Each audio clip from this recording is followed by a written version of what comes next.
Historically, Baha'is have participated in annual Maine state parades whenever they were held. Several years ago, this annual event was stopped by the organizers.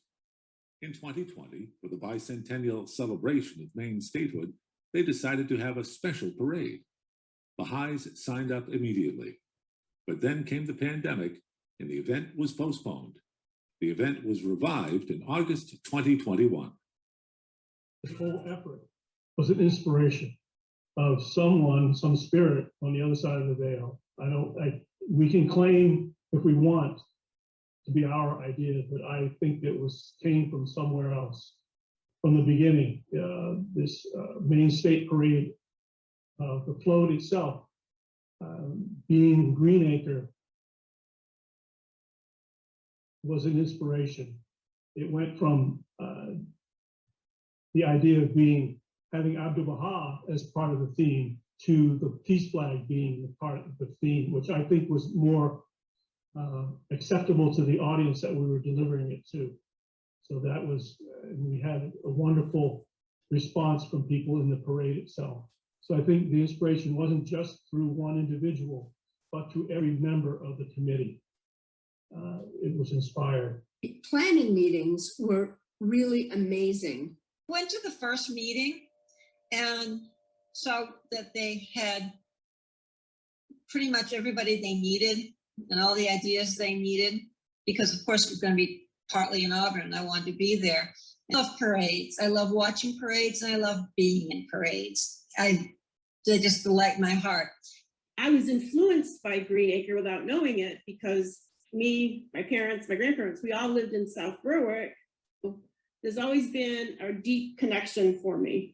Because I'm a commercial grower of seedlings and plants and landscaping plants, thinking petunias would do well and fill out the float. The meeting was run very well. They're talking about the building of the float and the design of the float, and what's going to be printed on paper. And I mentioned that to keep it from getting damaged, that I would need to spray lacquer on the paper photos. After the initial email went out asking people if they wanted to be involved, there was at least 15 people replied saying yes, they wanted to be a part of that. And we came together in several meetings, and the meetings were, as one person put it, egoless. There was no ego. Everybody contributed, and there was no individual ideas that were not accepted or not listened to. Everyone contributed to that.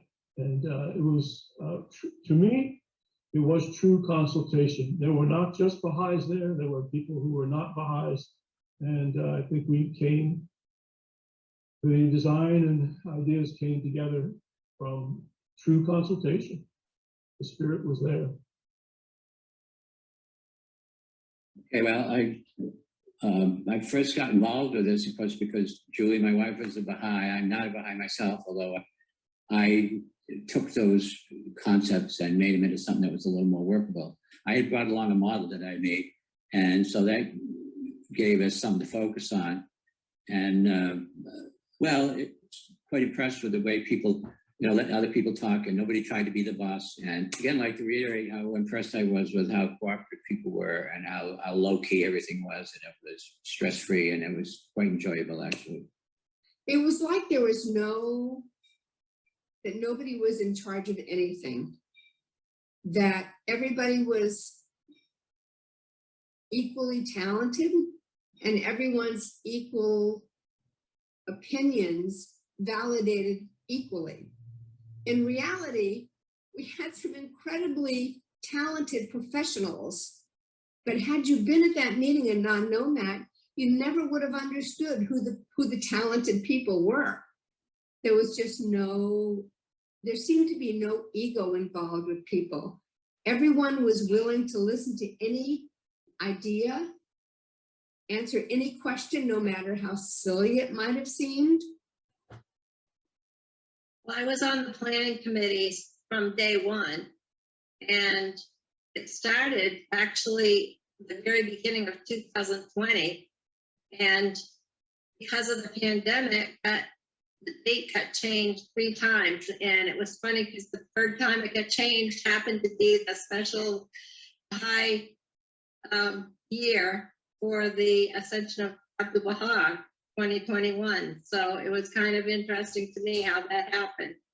You know, this happened because we thought we were going to be the bicentennial of the state of Maine, and it really ended up being a celebration for the ascension of Abdul Baha. So that was really, I don't know. And there was a sense of unity throughout the entire thing that at the time I was impressed, and after I left, I was totally blown away by it. It was so amazing. Yeah, my name is Shannon Doonan, and I live in Rochester, New Hampshire. And my mom and dad were very involved with the parade in Lewiston, the planning process and making the float. And they asked us if we would like to join and walk in the parade on the day of the parade. So my sister and I held the banner that said Baha'i Faith. And what was really interesting was the diversity of all the people that were on the sidelines. And as we were walking, as soon as a lot of the people saw the word peace, they started clapping and just really were happy to see that. I was glad that there was a little girl near me.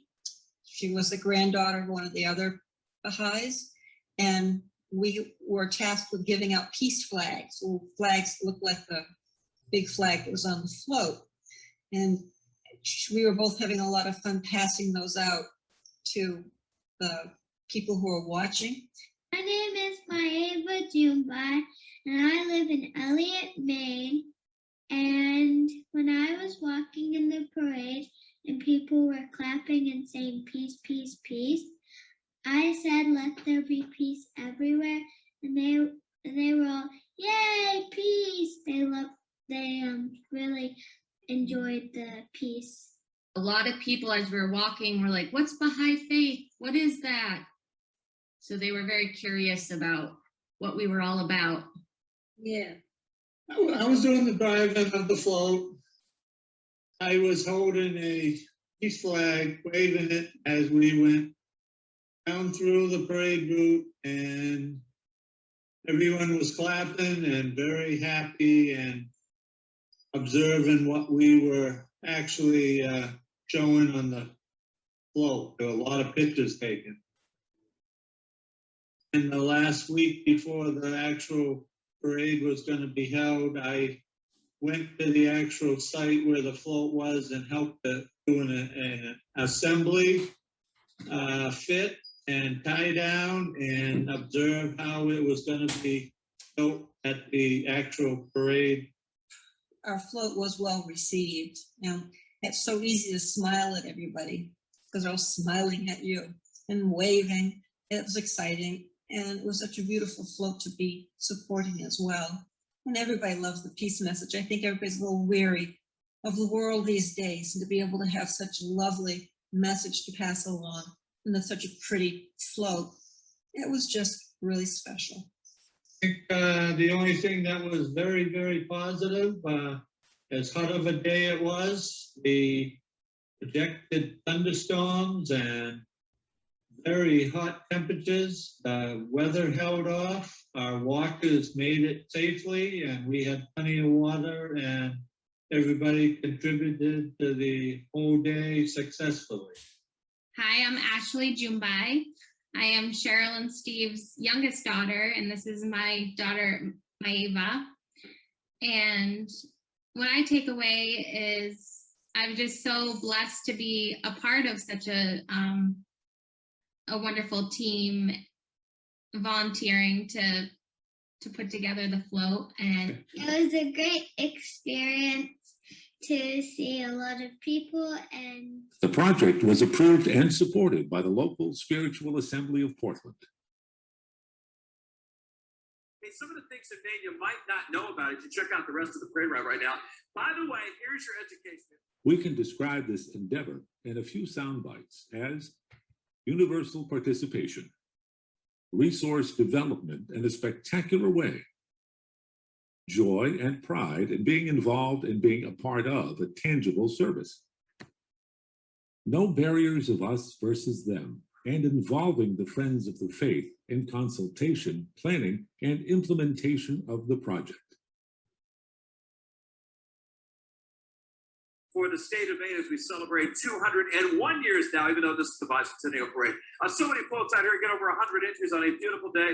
We have right here the Green Acre School out of Elliott taking part in it with one of the many floats. And you're going to see some of the beautiful flowers coming up right there. Hey, some of the folks here took hours and hours and hours, if not days and months, to put together some of these floats out here.